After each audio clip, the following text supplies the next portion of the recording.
Today we are having an iconic conversation with Miss Antionette Kelly, who is a case manager at Boys Haven.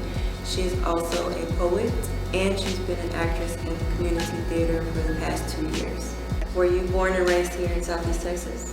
I was born in Dallas. I was raised in Orange, Texas. That's my hometown. Graduated from West Orange High School. Okay. I've been in Beaumont for over 20 years. Oh, wow. Graduated from Lamar University. Cool. Why did you choose your profession to be a case manager? My degree is in psychology, so my work background is mostly with youth and social services related. I've always had an interest in working with youth and trying to make a difference with youth, standing in the gap of where, whatever their needs are, guidance or support or, whatever they may need assistance with. So I've always had an interest in working with young people. What ages are you primarily working with? Currently 11 through 18-year-olds, all boys, which can have its challenges at times. Yeah. Our family is about to get some 11-year-olds this year, so oh my gosh, it's going to be very interesting. Yes. I hate seeing them grow up, but yeah, we're going to start with the 11s this year. So who is your biggest inspiration? My mother. I always, I grew up watching my mother, always helping others, and I think that's why I went into the field of helping others. She would volunteer at church all the time with, bake sales or whatever it had going on at church. She would come up to my school and, volunteer at my school and help neighbors and family members. And, I just always watched her, reaching out and giving back to other people. So she's my biggest inspiration. That's awesome. Do you have any events that are coming up with Boys Haven or community theater-wise that you would like to mention? Community theater-wise, I'm grateful to be one of your cast members in a television show, Desiree Story. I'm waiting for, I was in a short film with Fresh Productions, Doug Underwood Fresh Productions. I'm waiting for that to wrap. It's called Hoot. And once that wraps, and then they'll, have a screening for that. And I shot those scenes during the summer of 2019. I really enjoyed that. That was a different experience. Cool. So let's talk about 2019.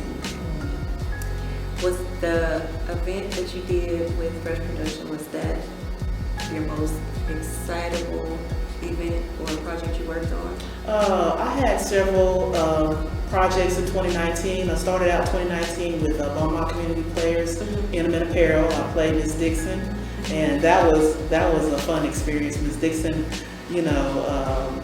was sort of a mother figure to the main character, Esther, and I really enjoyed doing that. That was in January and February. I was in a dinner theater at Sugar's, and I think that was around March, and I was an extra with a short film called The Writings on the Wall, and then I did Hoot. So 2019 was a pretty busy year for community theater. Sounds good. So when you do the performances, whether they're live, like in front of an audience, or they're recorded, do you get any performance anxiety? Yes, I actually opening night of Intimate Apparel, I went blank 3 times. After that, it was fine. I think there were like 8 performances, but you can get a little case of the nerves. You just have to pray and breathe, and eventually the lines will come to you. Everybody gets some form of performance anxiety. I think it doesn't matter how good or how long you've been doing something. I think everybody gets at least a little bit nervous before they step in front of a crowd of people who are just being recorded. You want to make sure that your image is being shown in the best way that it can be. So do you have a dream venue or event that you would like to perform at?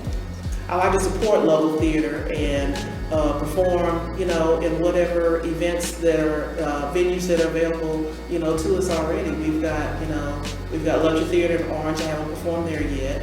I did Hairspray in 2018. I was in the ensemble cast in at Port Arthur Little Theater, and that's also a great group of people. And then, Beaumont Community Players with Intimate Apparel, and I also did a stage play reading with Beaumont Community Players. That was in 2018 after Harrisburg. I did want to mention also the Jonathan Williams Center for the Performing Arts. That's where I actually got started in community theater. I did The Gospel According to Scrooge is a JWCPA production, and I did that for the first 2 Christmases. And what years? Because I saw the last one. I wasn't in the last one, but I was in 2017 to 2018. Okay. So what do you want to be known for? What kind of legacy do you want to leave behind? Being a difference maker, making a difference, whether it's, mainly I work mainly with youth, but, adults as well. Just, being a helpful hand, guidance, encouragement, support. If you could work with anybody, dead or alive, who would it be? That's a good question. We've got a lot of different answers so far. Think about that for a second. I would like to do maybe like stage, going to Broadway to see, working with professional actors, and see what that experience is like.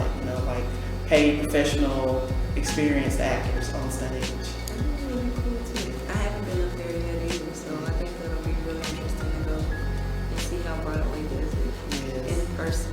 Actually, my dream role would be Effie White in Dreamgirls. That would be my dream role to play that. All right, so let's talk about our community. What changes would you like to see? I would like to see an improvement in voter turnout, voter registration, and voter turnout. We have a serious voter apathy problem, especially in the African American community, and I would like to see that improve. There's a lot of improvements that need to be made in drainage and, things that need to be done to cut back on the devastation when we do have hurricanes and natural disasters and so forth. Also the crime problem with the youth and the young people, the crime and the theft and vandalism. Gary Syndergaard with Dad's on Deck, I think that's a great step in the right direction, but there's so much more that we all can do. We can't put all the responsibility on him or one person. But I like that movement that he has going, but we all need to kind of do more to reach out to the youth, and we need more activities for them, after school programs and things that will help them with their self-confidence, their self-esteem, their self-worth. You can't think much of human life if it's so easy to just take a life over practically nothing, and it's just so commonplace. Yes, that is one of our biggest concerns, is that our youth don't have the necessary outlets anymore to be expressive in positive ways. So I think that implementing more programs or activities for them will be a great way to try and cut down on a lot of the issues that we're having with teen violence and just the craziness that's out there. And it would be great to try and get the parents involved so that they also will be more involved with how the kids are acting outside of home.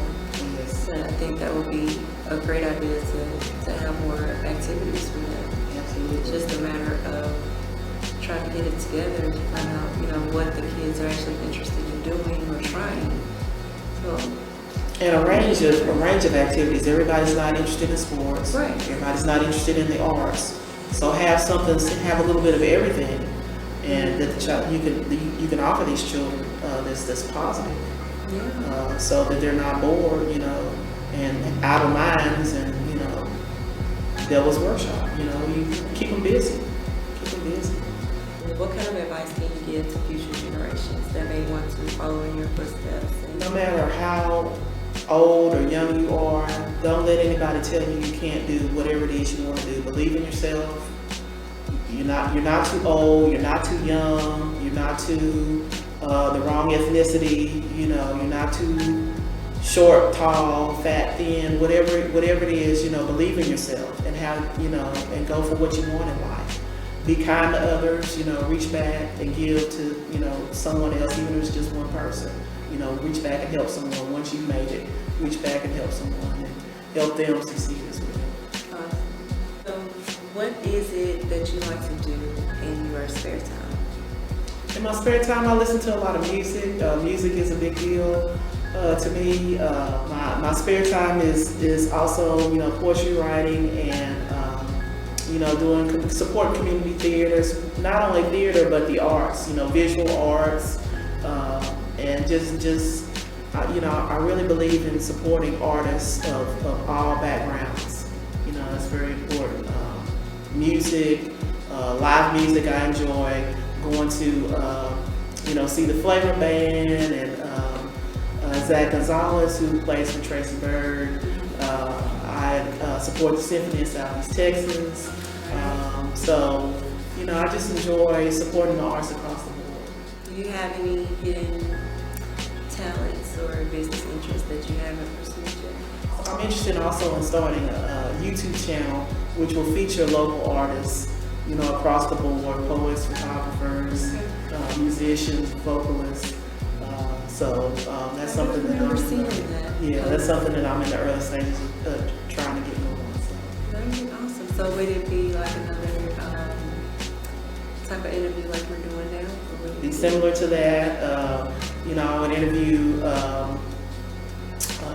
you know, directors, authors, like I said, musicians, vocalists, and just spotlight. I think that we have so much talent in Southeast Texas, and a lot of these artists and whatnot, I don't think get the exposure that they, you know, deserve. And I think there's a lot of talent out there that people aren't even aware of. So I want to you know, look into that.